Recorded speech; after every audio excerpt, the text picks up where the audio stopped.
Yəqin bir çoxunuzun evində bu tavalardan var. Bunlar yapışdırmayan teflon tavalardır. Bir dönəm həyatımıza girməyə başladılar və o gün bugün sevimlimizə çevrildilər. Səbəbi isə yapışdırmamaqları oldu. Belə ki, bu özəlliyindən dolayı bir çox evlərdə artıq bu tavalardan olmağa başladı. Xüsusən də üstü bəzəkli, güllü formada, dəstə şəklində satılmağa başladı. Münasib qiymətə. Yəqin qadınlar, xanımlar məni başa düşərlər, dediyimə haqq verərlər və yapışdırmadığına görə də hər kəsin sevimlisinə çevrildi. Lakin bu tavaları işlədərkən bir şərt var idi ki, tavanı cızmayacaq şəkildə taxta qaşıqdan istifadə edin. Ona görə yox ki, o tava yenidən yapışdırmağa başlayar. Bəli, çox adama bu deyildi ki, bəs bu tavalar yapışdırmağa başlayacaq, ona görə cızmayın. Amma əslində həqiqət başqa cürdür.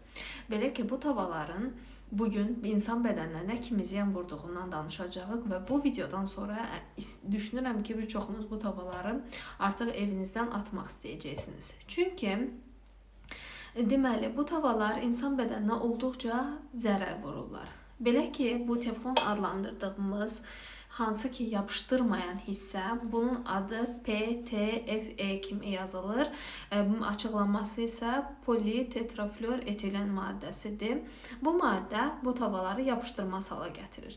Ancaq burada bir diqqət edilməli nüans var. Belə ki, bu maddə normalda özü su ilə heç bir şəkildə reaksiyaya girməyən bir maddədir. Yəni ki, belə deyək ki, su ilə tamamilə əks olan, yapışdırmaq, bunu bir araya gətirmək mümkün olmur.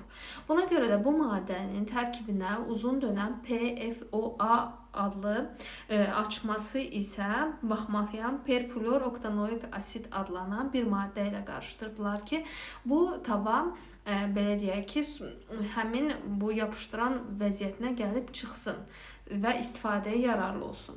Ancaq bu PFOA maddəsi çox toksik bir maddə olduğu aşkarlanır. Belə ki, bu maddə insan orqanizmində yüksək qızdırma nəticəsində, yəni tavanı yüksək temperaturda qızdırarsaq, artıq 260 dərəcə və yuxarısında qızan durumunda toksik təsirlər ortaya çıxır və uzun vədədə insan orqanizmində xərçəng yaratma riski, immun sistemi zədələnməsi və həmçinin də qaraciyər və daxili orqanlara zərərli olduğu aşkarlanır və buna görə də 2013-2015-ci ildən bəri artıq Avropa və Amerikada PFOA free, yəni bu maddədən azad teflon tavalar satışa keçməyə başlayır. Amma təbii ki, oradan heç də məsumlaşmır. Çünki bu PTFE dediyimiz maddə, hansı ki bu teflon tavanı teflon eləyən, onun yapışmamasına səbəb olan maddə isə bədəndə teflon qripi deyilən simptomlara səbəb olur. Belə ki, əgər siz ocaqda 3-5 dəqiqə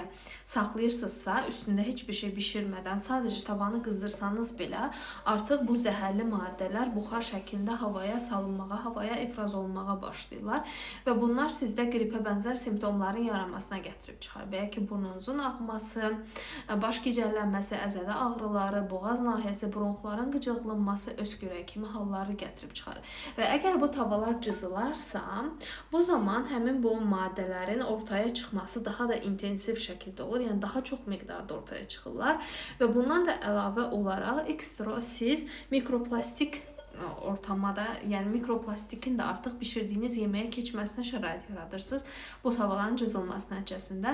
Bunlar isə ümumi bədəndə hormonal balansın pozulması, sonsuzluq yaranma riski, həmçinin də bədəndə gizli iltihabın yaranması və buna bağlı olaraq müxtəlif oynaqlarda, orqanlarda şikayətlərin ortaya çıxması, qaraciyər zədələnməsi, böyrək zədələnməsi, çatışmazlığına qədər gətirib çıxara bilər uzun vədədə təkrarlanarsa. Və bu halda artıq görürük ki, bu tavalar nə cür problemlərə gətirib çıxara bilirlər və bu problemlərə xüsusən də əgər tava cızılmışsa, ocaqda 260 dərəcənin üstündə hələ ki heç nə bişirilməmiş halda olarsa, bu maddələrin ətraf mühitə yayılması daha da çoxalır və bu da dediyim fəsadlara gətirib çıxarır. Ona görə də ən yaxşısı mənim məsləhətim o olar ki, bu tavaları evinizdən uzaqlaşdırın. Çünki bu tavalar insanda bu tip simptomlara səbəb olduğu halda bu həmin dediyim o zəhərli qazlar quşlarda ölümə səbəb olur. Yəni evinizdə ev quşu varsa o quşu öldürə bilər. Yəni ev quşunu öldürən şey bizə də nələr etməz kim bilir.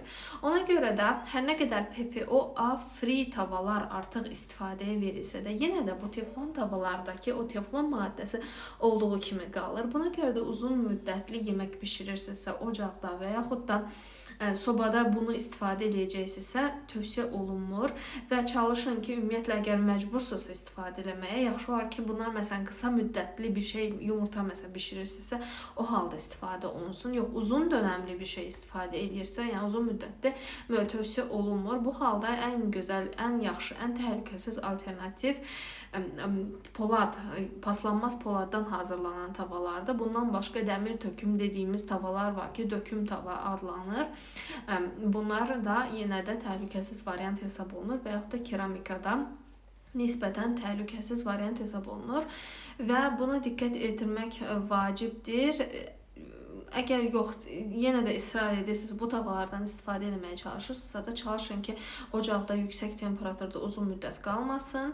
Digər tərəfdən bu tavalar cızılmasın və yaxşı olar ki, 1 ildən, 2 ildən bir də bu tavalar dəyişilsin və yaxşı markadan seçilsin. Qərar yenə də son nəticədə sizə qalmışdır.